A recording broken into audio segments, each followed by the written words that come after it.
Is your prayer life going cold? Do you long for a deeper intimacy with the Lord? Join us for Solemn Assembly 2026, themed The Altar of Prayer, a sacred moment to rekindle your spiritual fire, restore your devotion, and encounter God in a deeper way. Ministering Apostle Daniel Ogidi. Prayer is not a mindless thing.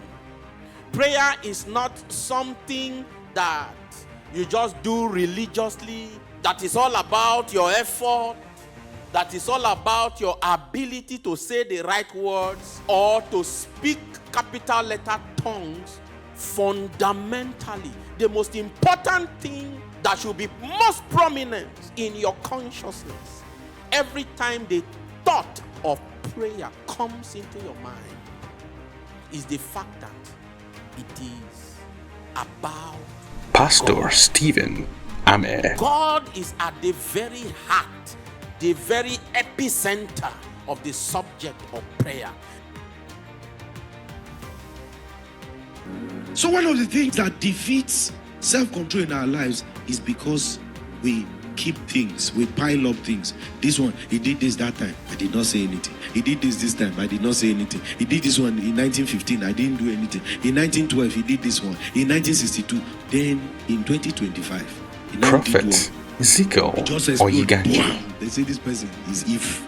There must be what? Kindness. I called the name of Jesus. You must have heard me talk about it before.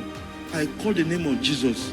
The demon asked me, the Jesus I'm calling, is it capital letter or small letter? You will know that there's problem because the prayer I was releasing was bouncing back at me. Sometimes their feet, once they cross it like this, they are wasting your time. So once you start praying, you see that once that is done, it's just like key. When you lock this door, we are all locked. So whatever you are saying will not work.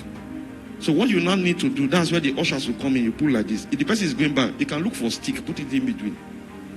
It's only at that point.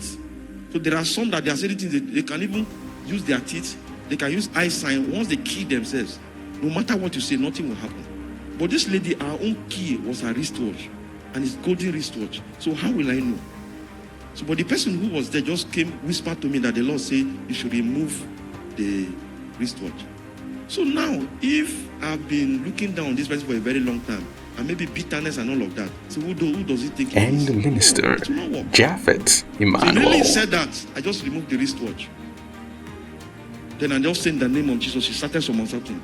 Christ in you, Christ in me, hope of glory. Join us at the Remnant Christian Network Theological Seminary for a powerful time of prayer, worship, and fellowship. Come expectant.